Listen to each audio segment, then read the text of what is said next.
safe. So that's what we had last time. We ended up, I popped a little shoulder on there with an angle grinder because I don't want any drag. So if I cut in there with a tool, I'd end up dragging this shoulder down. I don't want to do that. So I just put a little chop in and I'm going to pull the tang out using this bit of steel here. So it's all been cleaned up. Everything's welded, everything's good. I'm going to chuck it in the fire, draw that bit out and then heat treat, well, then punch it, then heat treat it. So once we've got that heated up, I've got some maker's marks I'm going to punch as well, which are over here. I'm going to get Jack to help me just by hanging onto a bit of steel. And then I'm going to punch some maker's marks. It's going to take a minute to get hot.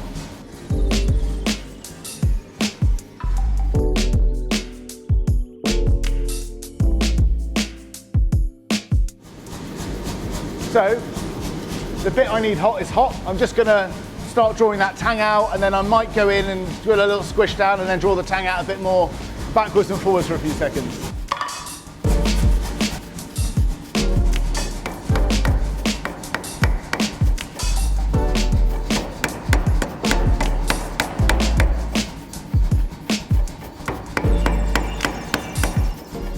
So I've isolated a little nugget and now I'm going to go in with the fly press, cut in a little bit further, then draw it out a little bit more. After that I'm going to turn the forge down a little bit, cycle it a little bit, chuck it in the heat treating oven. We're going to get it heat treated so we can get it finished. So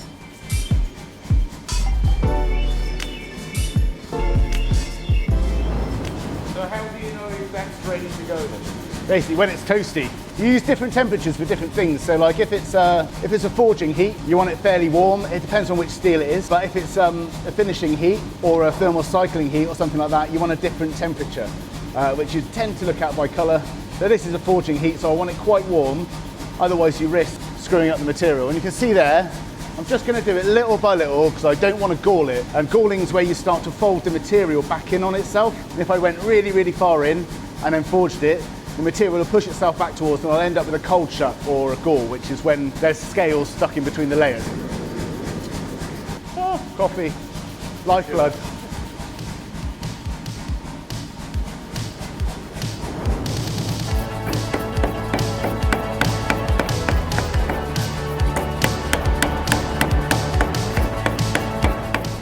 You can see how it's coming out there, look.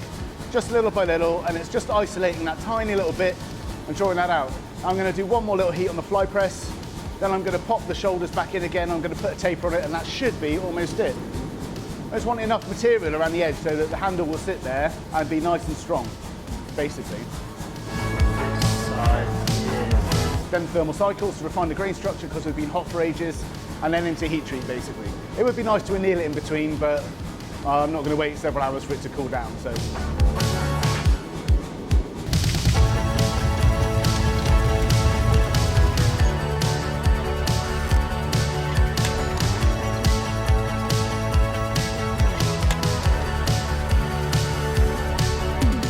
There you are, I've necked it in a little bit more here. I'm just going to pull that tang out now. You tend to get a slightly better heat treat if you do anneal, but you only really need to anneal if you're wanting to soften the steel up, to drill it, to grind it, to machine it, things like that.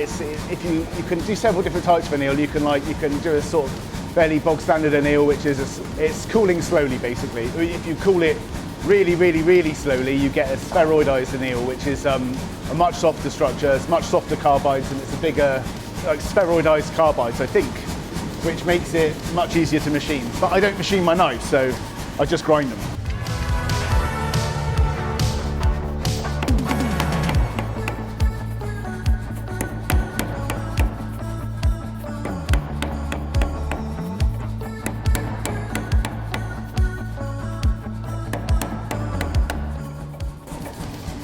I'm going to go for one more heat on that.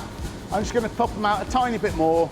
You can see these little bits there, that's what I'm trying to avoid, but I don't want to hit the shoulder here because I'll take that down.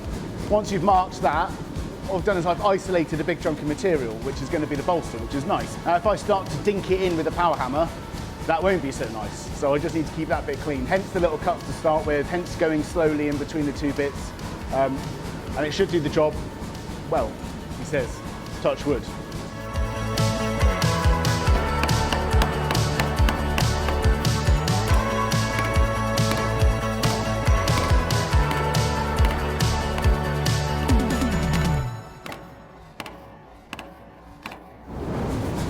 I'm going to stop there. I'm just going to kick it up a little bit. one more heat to straighten it, and then I'm going to turn the forge down, a thermal cycle, and get it straight into heat treat. So much things are better to do slowly. Again, like grinding, like polishing stuff, if you take your time over stuff, like you anneal stuff in between heats and you do various things like that, then, well, again, different steels react differently to annealing. Some steels you don't want to anneal, some steels you do want to anneal. Generally, this type of steel, if you anneal it, you end up with a slightly better heat treat. So it's not all the same process? No, each steel has its own set of variables, its own set of temperatures it likes to be worked at, really. You've just got to know where you're working, know what you're doing, really. If you're working ridiculously hot, you've got a chance of things going wrong. If you're working too cold, you've got a chance of things going wrong. You've got like a small window, and I think the more stuff you put in a steel, the smaller the window becomes, if you know what I mean. So you add stuff like tungsten and vanadium, and you forge that too hot or too cold, and you end up splitting it. You end up fracturing stuff that you shouldn't be fracturing. Some steels will air harden. A lot of stainless steels have a lot of chrome in them. Well, the definition of stainless steel, I think, is about 14% chrome. Now, if you add loads of chrome to stuff, it really moves the graph. So you have to austenize, you have to take it a lot hotter to heat treat, which means you're more likely to decarburize. It also means you've got to have different temperatures to actually dissolve the chrome. This feels a little bit more rustic and a little bit nicer. Yeah, well, a lot of people don't like their stuff rusting. So something they taught us at college is that people are magpies. People love something that's shiny. So if you've got a nice shiny piece of stainless steel, like certain stainless steels will polish up. They'll take a good hardness, they'll polish up really well, but they won't forge very nicely. So I like forging, so carbon steels for me make sense. Maker's marking. Sure.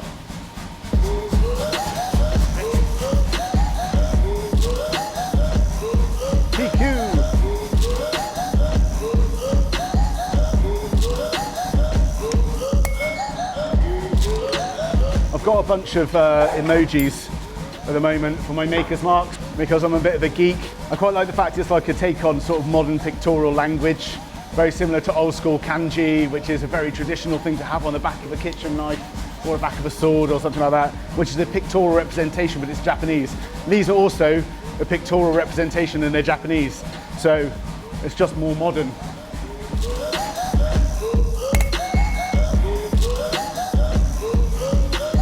Doesn't get more modern than smashing an emoji into a piece of steel with a hammer. Like, what is this weird hieroglyph? And they'll be like, actually, that's how we talk in modern day utopia land, or dystopia land. During the time of the great coronavirus. During the time of the great COVID, where Boris the tyrant. Oh yes, that's what we're talking about. Lovely, let's get in. Cycled and straight, let him cool down, Jack. So that's the maker's mark. What I'm going to do now is I'm just going to let it cool down to black, pop him back in, cool down to black, pop him back in, cool down to black, and I'm just going to check the straightness each time, and then make sure it's all straight, chuck him into the heat treated oven, get him hot, and then get him cold again. Simple as that. You need to make sure it's gone through the phase change and started to form a different crystal structure, otherwise you end up not thermal cycling it properly, basically. So, it's still hot.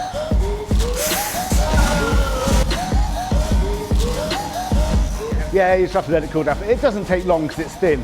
That bit doesn't matter so much, but the rest of it needs to be heated and cooled and heated and cooled, especially if you've had it at an elevated temperature for a long time. I think the patterns come out rather nice though. I hope, he says. It looks good to me. Just very quick shout out to our sponsors. We've got Clark Knives, who do the heat treatment for knife makers and sell the ready to grind Damascus billets, Multi-Tool Products, who do the 84 Engineering belt grinders, and GFS Knife Supplies. They are a small family run business which is a one-stop shop for all your knife making needs. They do the abrasive belts, carbon steels and knife handle materials for knife making, some quenching oils and the rock blade heat kilns. Please click the links in the description below because they help us in making more videos like this. Ideally what you want to do is you want to let it change phase, let it sit for a few minutes so the carbides sort of dissolve, melt, whatever you want to call it, bring it out of the oven and let it change phase again. And as it changes phase, it rejigs the crystal structure. When I say rejigs, it forms another crystal structure which is sort of seeded around the carbides, the bits of carbon that are floating around in the matrix of the steel. So as you do that a few times, unless you've got globular carbides where you've had it far too hot for far too long and you've not done anything to it. You can refine the grain structure, so you can bring it right back down again. A fine grain structure makes for a slightly tougher steel. That's right. In the meantime, do you want to, no, I'm just going to sort this out and thermal cycle it. Okay. Do you want to rub this up against some sandpaper for me? Yeah, sure. Give you the pleasure of doing it. Sure. Where you at? What will you say, Jack? I know, he loves it, he loves it. So,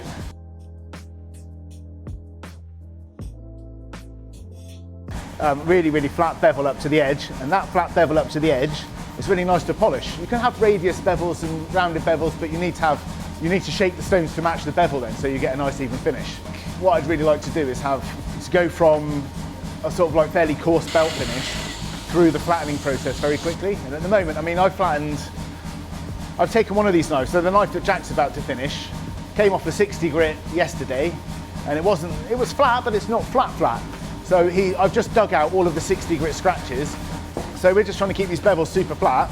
And if we can work flat, then when it comes to polishing on the stones, it's loads nicer and loads easier. And it also means, like I say, that when people if people get them home and they want to go through more of a polishing process, they can do it at home really easily. All you have to do is buy yourself a couple of nice whetstones, and you can then maintain the bevels and the angles on all your stones, on all your knives, nicely. The straighter I keep it through the thermal cycling, the more likely it is to stay straight through the heat treat. Jack always says to people on the courses, steel's got a memory. It generally just remembers being beaten up and then doesn't want to stay straight in the forge. I'd remember being beaten up if I'd been that beaten up. If I'd been battered by Bertha for about 2 days, I definitely remember it for forever, probably. I'm just going to do this a couple more times, then I'll pop it in. There's a certain point, I'm pretty sure you get diminishing returns with your thermal cycling. So you thermal cycle a few times, you get quite a good refinement, and you keep going and you get a slight little bit more refinement on each pass. That's it, back out again. Straight, everything's good.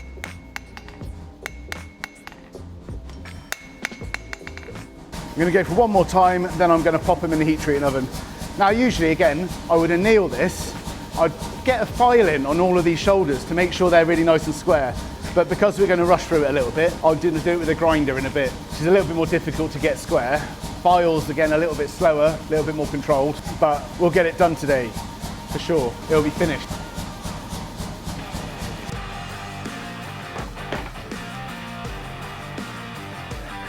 Okay.